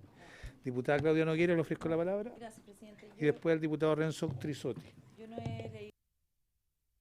he leído el proyecto, pero felicito el proyecto. Felicito la intención de tener un proyecto que regule la violencia contra las mujeres, porque aunque a muchos les pese, a algunos les moleste y a otros les incomode, efectivamente las mujeres en el tema de la equidad social claramente queda al debe. En una serie de cosas, y lo hemos visto en materia de sociedad conyugal, sigue siendo incapaz, en materia salarial, sigue ganando menos, a igual pega, en materia de sala cuna, la mujer es vista como un riesgo porque tiene un costo adosado mayor, en materia de estereotipos, nosotros presentamos una ley de estereotipo en contra de las mujeres para sancionar todo tipo de publicidad que de alguna manera estereotipara negativamente a las mujeres, adjudicándole un rol específico que la denigrara en el ámbito de las comunicaciones. Sin duda, estamos al debe y estamos muy atrasados en equiparar derechos, igualdad de oportunidades entre hombres y mujeres. Y me imagino que esta ley viene en esa dirección y por eso la aplaudo. Creo que es importante tener este tipo de ley para estar acorde además a lo que nos pide las convenciones que hemos suscrito y firmado, la Belén do Pará, la CEDAW, en fin. Por lo tanto, estoy muy contenta y voy a participar activamente de este proyecto. El debate de este proyecto y espero aportar, mejorar lo que haya que mejorar, aclarar las cosas que haya que aclarar, cosa de que tengamos el mejor proyecto para defender, para proteger y para promover los derechos de las mujeres. Yo una duda que me quedó dando vuelta por ahí es el sujeto activo y el sujeto pasivo. Pues yo entiendo que la protección de la mujer, primero hay una condición natural de supremacía física de hombre y mujer, porque en el contexto de las uniones de hecho, cuando ahí no me quedó tan claro, yo creo que la Camila Maturana también habló lo mismo, Corporación Humana, de que aquí había un sujeto activo que podía ser una mujer también, en condiciones que aquí lo que estamos protegiendo es de alguna manera, vulnerabilidad forzada de la mujer, porque ha sido forzada socialmente, o también la vulnerabilidad física, que es la que tenemos por condición biológica con respecto a los hombres. Entonces, yo no sé si la Marisol lo preguntó o Juan Antonio Coloma, o el diputado Monkever, tal vez. Pero el equiparar en sujeto activo, en el fondo, a los hombres y a las mujeres en esta ley, yo creo que no corresponde. Inclusive, y hay que ver, nosotros también presentamos un proyecto de ley con la diputada Molina, en el sentido de poder penalizar a aquellos que en el ámbito de lo intrafamiliar y lo privado abusara de esa relación y publicara fotografías, audios de carácter íntimo. Eso también tenemos un proyecto de ley que ojalá el Ejecutivo pudiera tomar nota y ponerlo con urgencia, porque claramente ahí avanzamos. Está aquí metido, pero parece que duerme. Y es está incluido dentro de esta ley. Ahí está mencionado. ¿Está aquí? Y Ya, está supongo mencionado que, usted en el mensaje. ya, supongo que eso lo apoyarán nuestros colegas, porque de verdad es una urgencia. Casi el 100% de las víctimas son mujeres, esa es una realidad. Pero esa es otra tipificación, creo yo, es otra idea distinta a esta, que es proteger de la violencia a las mujeres y quienes cometen violencia contra las mujeres en general, más que en general, mayoritariamente, sino el 100% son hombres.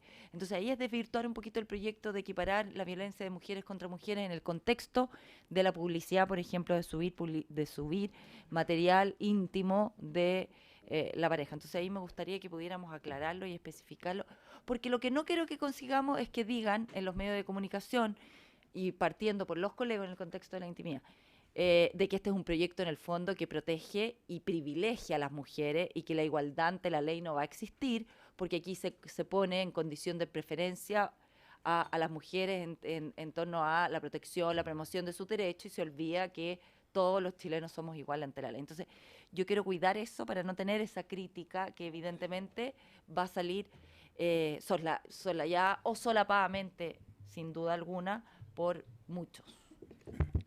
Muy bien, diputada Nogueira. Me ha pedido finalmente la palabra el diputado Renzo Trisotti. Gracias, presidente. Por supuesto que comparto el espíritu del proyecto y creo que obviamente hoy día estamos frente a una necesidad, dado los lamentables hechos que en distintas circunstancias cada vez más seguido nos tenemos que enfrentar. Pero me preguntaba específicamente al Ejecutivo y dentro de los conceptos genéricos que se establecen como formas de violencia.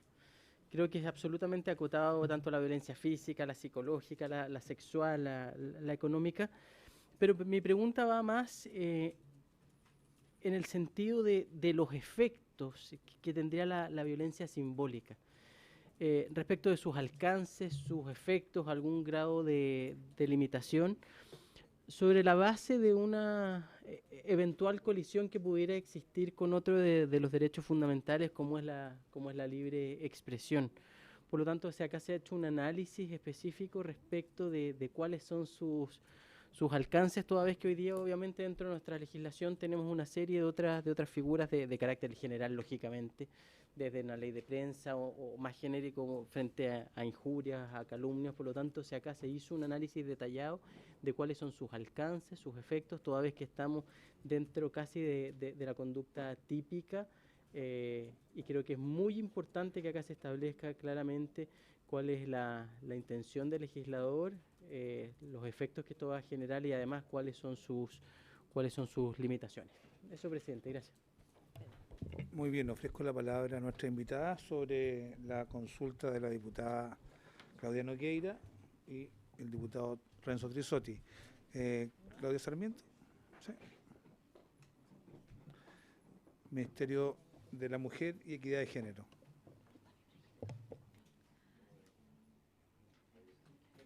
Ok. Muchas gracias, señor presidente. Acá hay voy a partir por haciéndome cargo, más allá de que no necesariamente es una pregunta que se me dirigió a mí en relación a las inquietudes que tiene la diputada Nogueira. La violencia contra las mujeres, si nosotros consideramos que es un fenómeno cultural y que por tanto puede ser reproducido a través de diferentes mecanismos y a través de diferentes personas, es complejo indicar que solo puede ser realizado a través de varones. Y hay ejemplos que tristemente nos colocan en condiciones de decir las mujeres también son reproductoras de esta violencia. Y perdónenme lo burdo que puede ser. Si tenemos una comunidad de mujeres que son las encargadas, por ejemplo, de realizar una ablación genital, estaríamos reproduciendo claramente un caso de violencia contra las mujeres, anclada en una concepción de género que las inhibe del ejercicio pleno de una sexualidad. Y en ese caso tendríamos evidentemente una situación de violencia contra las mujeres, como la escrita en el proyecto de ley, que no requeriría que fuera un hombre quien la ejerciera. Por tanto, el acento está puesto sobre todo en quienes reproducen esta concepción de subordinación y de violencia estructural. Y de nuevo, como le indicaba al diputado Coloma, y no, por su intermedio, presidente, aprovechar de comentar también a la diputada Nogueira, los tipos penales que no son el corazón de este proyecto de ley no tienen una marca respecto de quién es su sujeto activo o pasivo, precisamente porque nos encontramos ante situaciones, por ejemplo, la tipificación que se hace de las situaciones de abuso sexual, en el cual mayoritariamente es posible que nos encontremos frente a mujeres víctimas, pero no podemos soslayar la posibilidad de que un niño o un hombre pueda ser víctima de esta situación, y no sería justo desde ningún punto de vista que existiera un tratamiento de diferencia en esa materia. Ahora, en relación a la prevención respecto de la igualdad ante la ley, que es una prevención absolutamente pertinente e idónea, uno tiene que pensar que la igualdad ante la ley tiene un principio práctico o aplicable, que es el de la prohibición de discriminación. La prohibición de discriminación supone que uno no tiene que hacer un trato diferenciado por razones arbitrarias. Y esas razones arbitrarias no incluyen, por ejemplo, superar situaciones de discriminación estructurales. Y tenemos diferentes herramientas a través de las políticas públicas o de la legislación que nos permite colocar en un mejor pie a quienes históricamente han sido afectados por situaciones de inequidad. Y en esta línea es donde encontramos esta legislación, y es en esta línea donde uno puede comprender y fundamentar el trabajo al que hacía referencia la abogada Maturana respecto de los tratados internacionales de derechos humanos, como los que mencionaba la propia diputada Nogueira, la Convención Belém do Pará o la Convención contra las formas de toda discriminación contra la mujer, la CEDAW por sus siglas en inglés. En relación a las prevenciones del diputado Trisotti, las tuvimos en consideración porque toda vez que tú tienes la posibilidad de legislar en nuestra materia, tienes que, por ejemplo, hacer que las garantías procesales del debido proceso convivan con las normas y las pautas hermenéuticas que se dan para abordar de mejor manera aquellas falencias en la actual administración de justicia. Entonces, tú tienes una norma, por ejemplo, que busca establecer requisitos más exigentes a la suspensión condicional, tienen que convivir con la legítima defensa. De la misma manera, cuando nosotros, y somos principalmente mujeres, pero también hay hombres, cuando debimos regular el deber de prevención de la violencia, este debe convivir con la garantía constitucional de la libertad de expresión. La garantía constitucional de la libertad de expresión reconoce dos facetas muy claras, que son un límite más o menos infranqueable para lo que pudiéramos hacer. Una es la prohibición de la censura previa. Por tanto, no podíamos, a pesar de tener muy buenas razones, prohibir discursos que pudieran ser a nosotros molestos. Por ejemplo, yo podría creer que cierto tipo de pornografía que reproduce la violencia contra la mujer es ex ante algo que no me gustaría que se generara, pero si yo creo que es una potencial manifestación de arte o de libertad de expresión, sería complejo censurarlo. Ese es un camino que nuestro país ya recorrió y que gracias a las convenciones que como Estado y sociedad hemos generado, ya no vamos a continuar caminando, entiendo yo. Otra situación es la posibilidad de hacer que ciertos discursos o la apología o el odio o la violencia convivan como un límite a la libertad de expresión. En esa hipótesis, esa acción debe operar ex post. Y en esa línea, por ejemplo, uno encuentra el proyecto de ley de la diputada Nogueira, donde hay que acreditar además daño u otro tipo de situaciones para que el delito sea procedente. Lo que nosotros tenemos en el proyecto de ley es medidas de prevención orientadas a los medios de comunicación. Y en particular, existen deberes actualmente para el Consejo Nacional de Televisión, pero además se establece un deber a los particulares. Y los deberes a los particulares son siempre complejos de regular porque están en el límite de cómo vamos a medir o no el ejercicio de otros derechos fundamentales, como por ejemplo la autonomía económica, la libertad de empresa, y cómo eso se enmarca o no dentro del ejercicio legítimo de imponer por parte de la sociedad y del Estado de cargas públicas. Ese tipo de consideraciones sí fueron tenidas en la preparación del proyecto de ley, más allá de que si hay alguna otra inquietud, feliz de poder ahondar en la preparación que hubo el proyecto de ley. Gracias. Muy bien, me ha pedido la palabra doña Erika Montesinos de la agrupación lésbica Rompiendo el Silencio. Tiene la palabra. No lo he encendido. Ahí sí.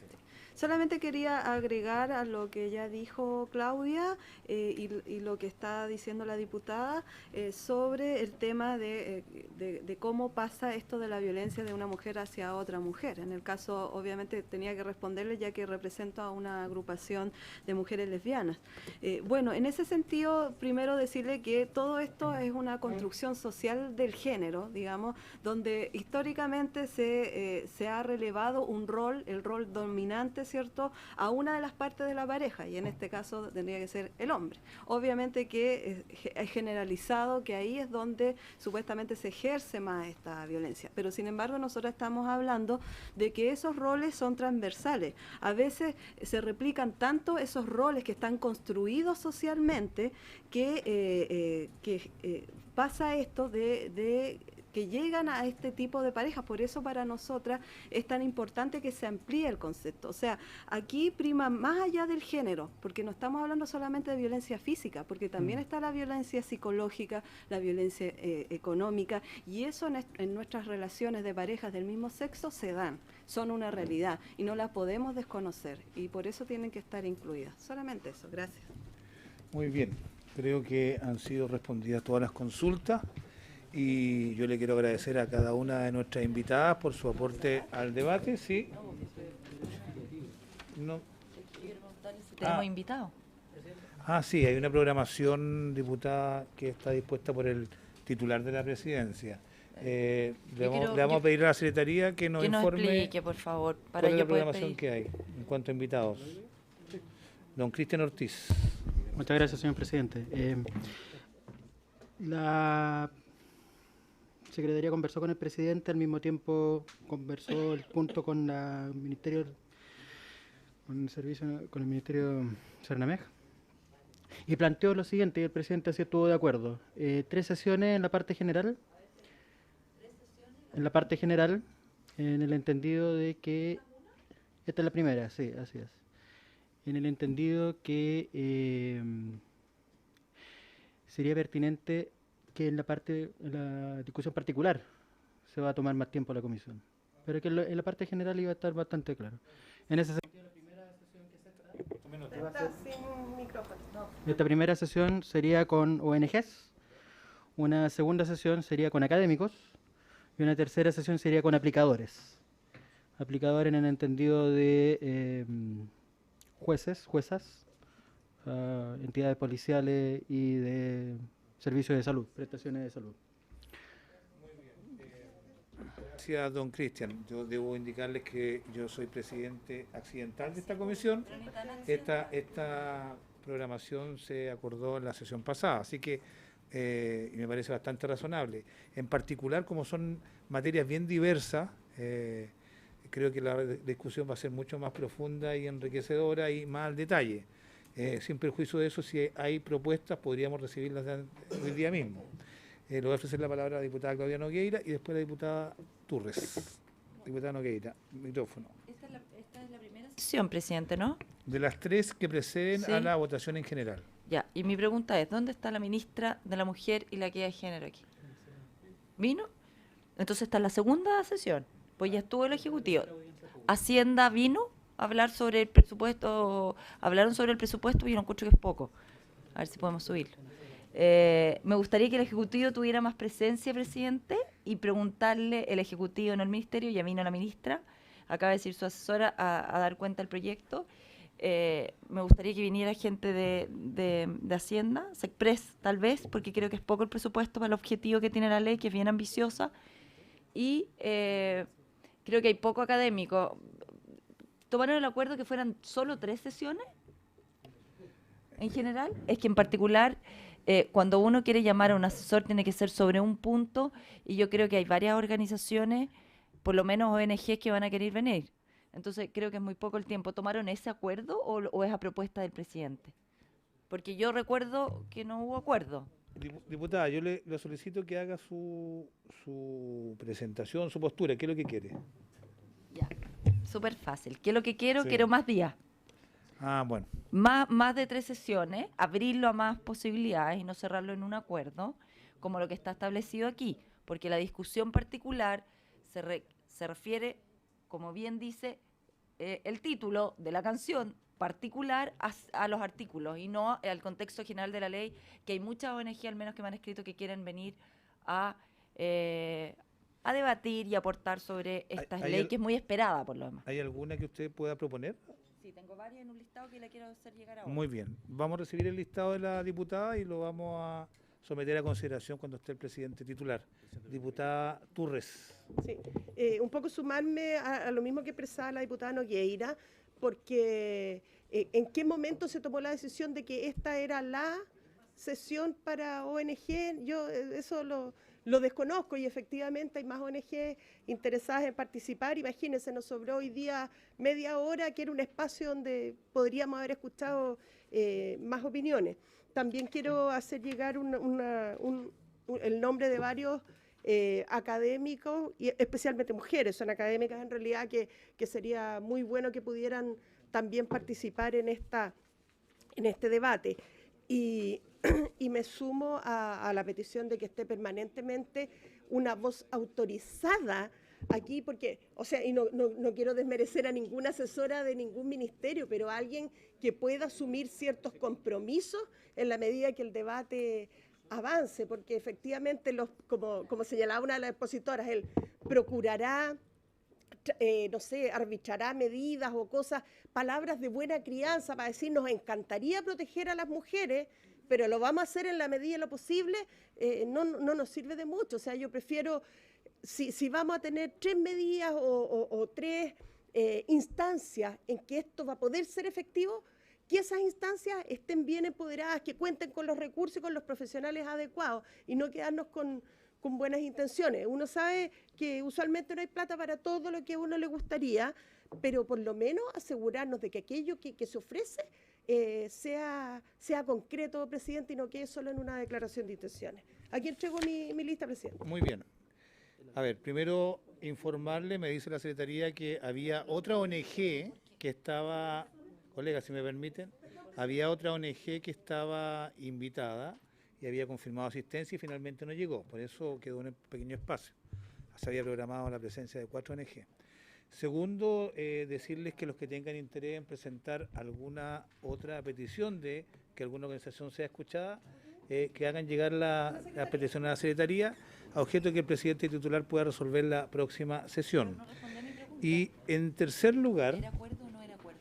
yo no lo sé, en tercer lugar, me parece muy razonable que pueda asistir, si no está la ministra acá, a este debate, puede asistir la subsecretaria, pero necesitamos una autoridad política con la asesoría de usted que nos pueda asumir compromiso, porque hay algunas materias que el proyecto no hace una definición muy clara, usted mismo lo dijo, y son definiciones que vamos a tener que ir tomando en el camino, y va a ser importante la opinión de la autoridad política que tiene la responsabilidad de poder conducir el ministerio y también este proyecto de ley.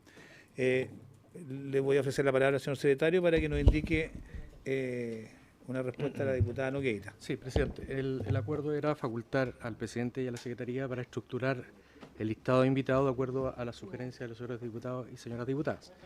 Con los invitados que nosotros teníamos se programaron 3 sesiones, pero ya han llegado otras peticiones, por ejemplo, del diputado Coloma, en que propone 9 invitados para las próximas sesiones, así que vamos a tener que programar más sesiones.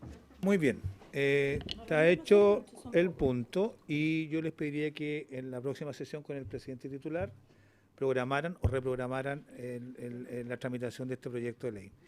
Yo quiero agradecerle a nuestra invitada la disposición, su intervención y su aporte, todo esto ha quedado registrado y habiéndose cumplido el objeto de esta sesión, esta se levanta. Muchas gracias.